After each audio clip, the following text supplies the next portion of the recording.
Hello everyone, welcome to another video of a trick.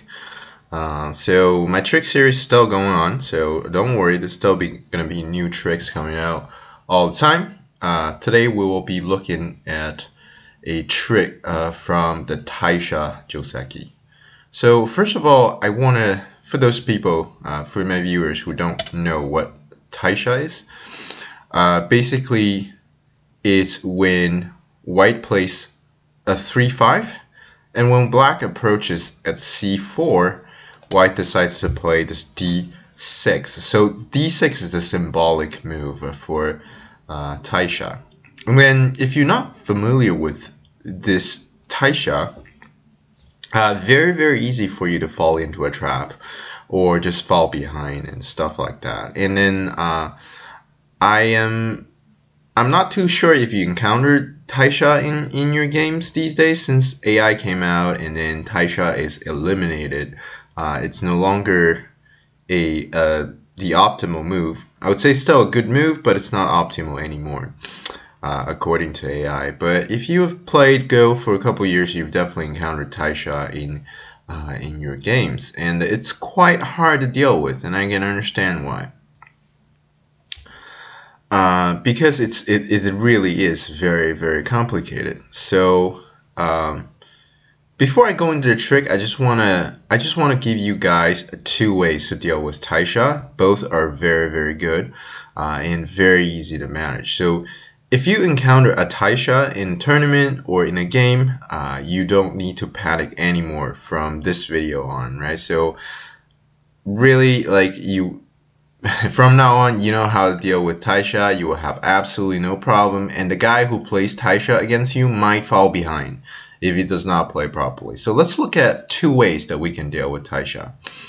The first way, which is like a way that pretty much nobody knows, right? Obviously there are people who know, but the first way is this really weird looking c5. So if you know this move before, I would be very impressed, because the c5 is just never played. I've never seen this played in any games, but it's actually a very valid move. c5 creates a Miai situation. It's looking to jump out at c7.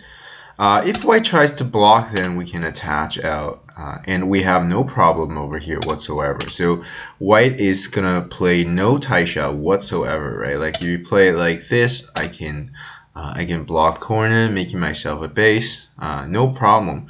I have pincer over this side, I have pincer over this side. So white is kind of in trouble at this point, or a little bit awkward situation for white.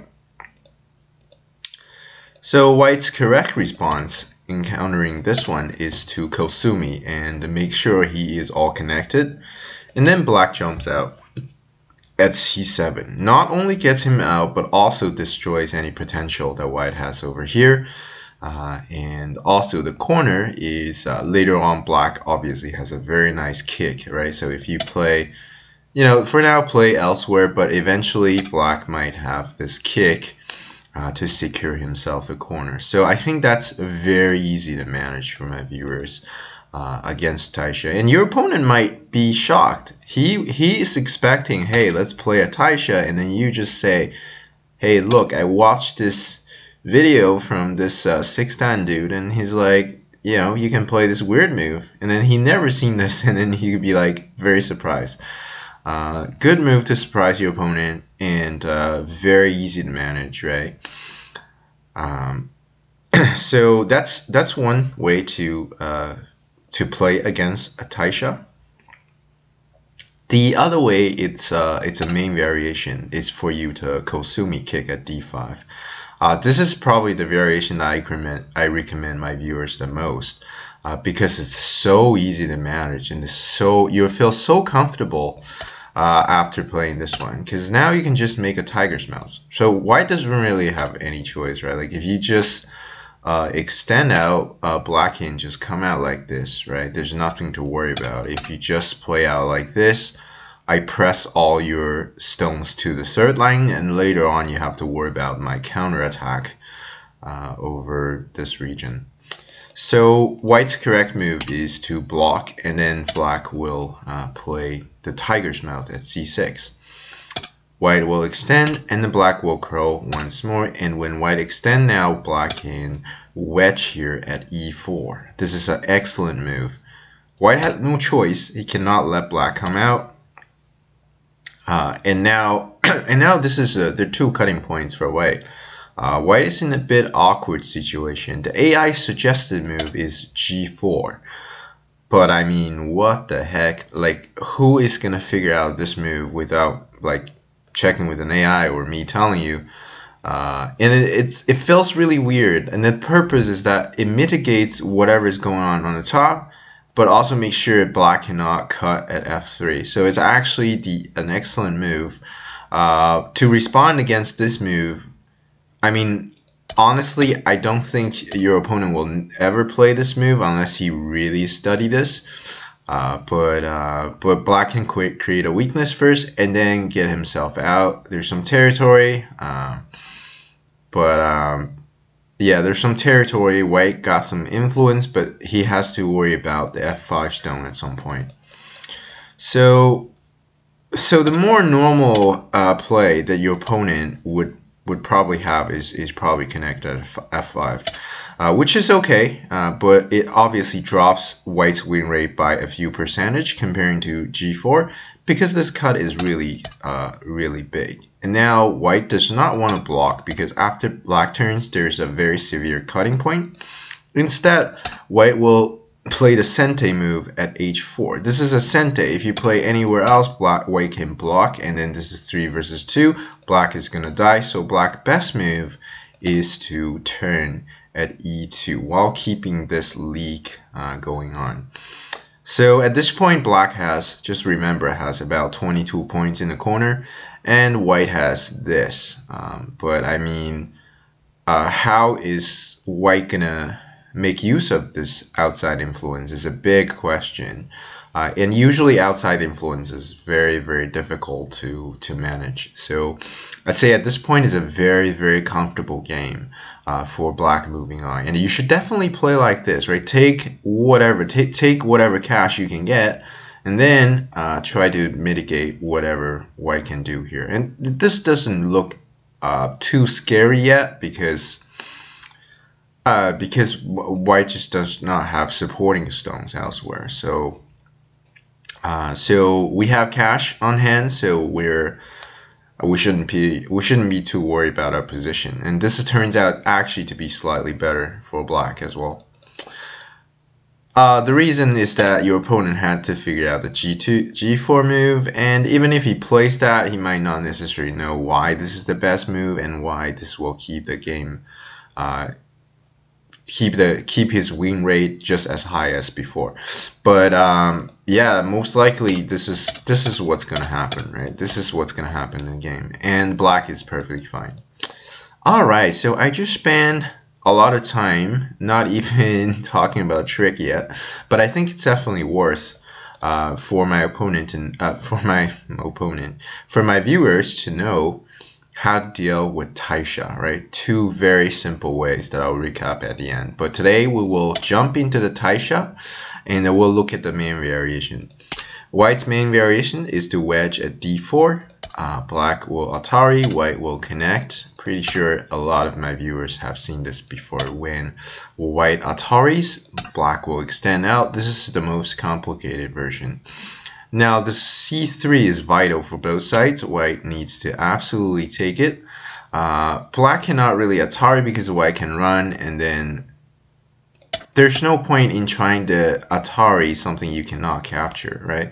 Now white is looking at honeying at g4, and then this stone will rebel at c6. So very hard to deal with.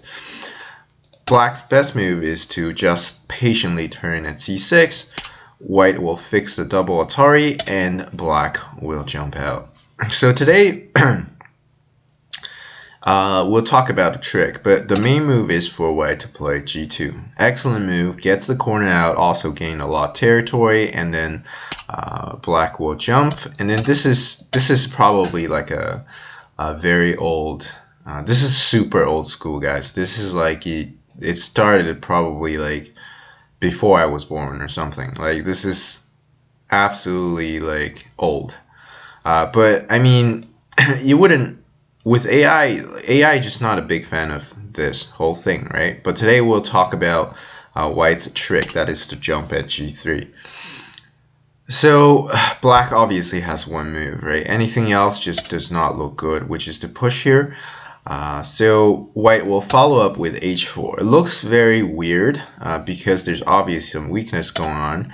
Black will go ahead and push, and then first of all, this Atari does not work because when White connects, White is all good here, but this cut just kills one of these two, right? Like Black likely is gonna run, and then when this happens, or even push one more, this is too much for White. Like this influence towards the right side, and then you still haven't killed my 3 stones. You have to watch out that can jump at some point eventually. So Atari at H3 is a bad move. The correct move is for Black to Atari at G2. And now we are at a very important point. That is for Black to Atari at E2.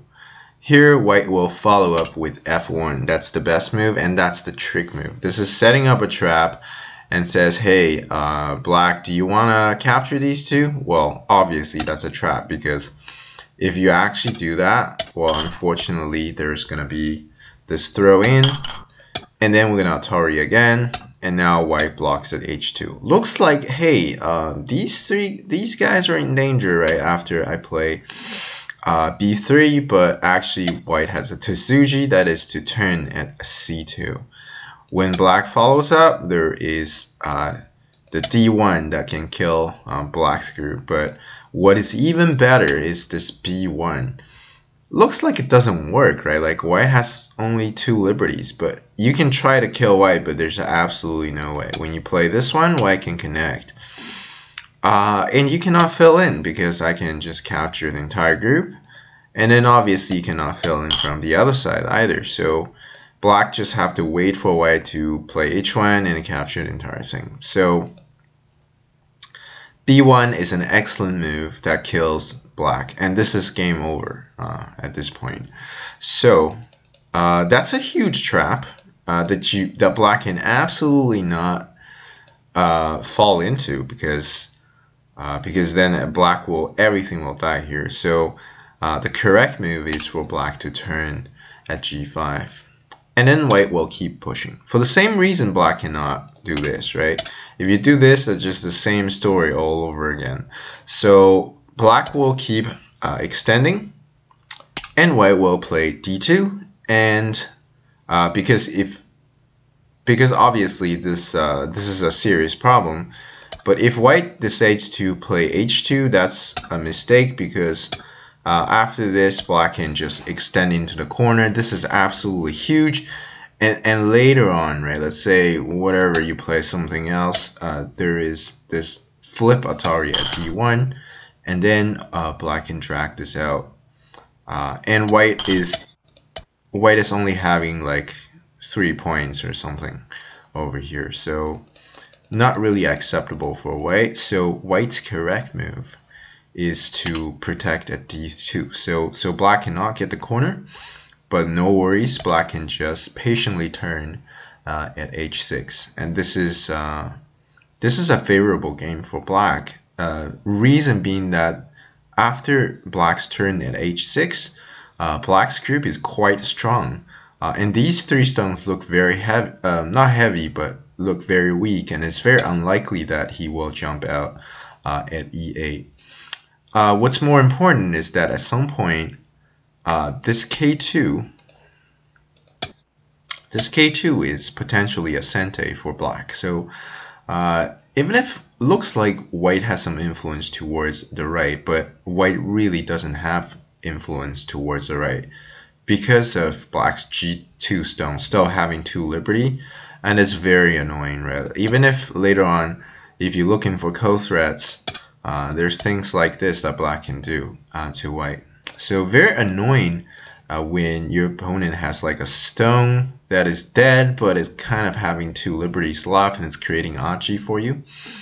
So this is actually a very good game for black moving on. So I just want to play a couple of variations moving forward. If white jumps, black can patiently extend himself towards the top, not only gaining more territory, but it's very solid, right? Not too sure what white can do over here. So when you keep jumping, that's just bad exchange for white, right? Because black is gaining more.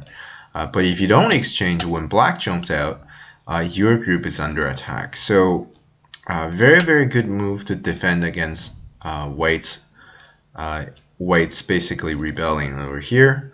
And obviously, if white plays somewhere else, there's this E9 move that's recommended by AI, the most efficient move to capture white over here. So black has some territory and also territory over here, and the entire group itself is an influence. So quite pleasant for black moving on. So that's how you can play moving forward. All right, so quite a lot of stuff that we covered. Let's just quickly recap. So against Taisha, I talk about black's c5, very weird, very strange looking move. When white Kosumis, black can jump out at c7. There's absolutely no problem because black is just having a lot of liberties here. So black will jump out at c7, and this is just an equal game moving on. Very simple. And obviously, if white blocks, we can attach, and we make ourselves very solid. And then we're looking at the pincer at h4, and we have another pincer over this side. So no problem. And obviously, the best variation that I recommend to my viewers is the Kosumi at d5. This is the most, I would say, the easiest, and it's very easy for you to gain an advantage actually. The reason for that is mostly because at this point, I mean, for a human player, it's very difficult to find this g4 move. It's very counterintuitive, and pretty much he has to watch my video or figure it out with AI or something. But this g4, very hard to figure out. Likely your opponent's going to play f5, and at this point, black has a lot of cash on hand and nothing to worry about, right? Later on, we can try to reduce white over here. Not so clear how white is going to make use of that. So that would be a slightly favorable game if you just defend yourself like that. And obviously today we also cover, if you actually go into Taisha, this is not recommended, but if you actually go into that, or you're setting a trap, you can consider this g3. You won't be punished too severely, to be honest, but obviously you'll lose some percentage in terms of win rates.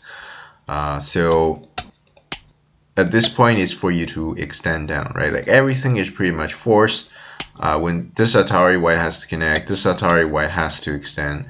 And obviously we don't fall for this one because at this point white has this Tasuji, and then either go for this one, but the best move is to play b1, and these guys are just killed. So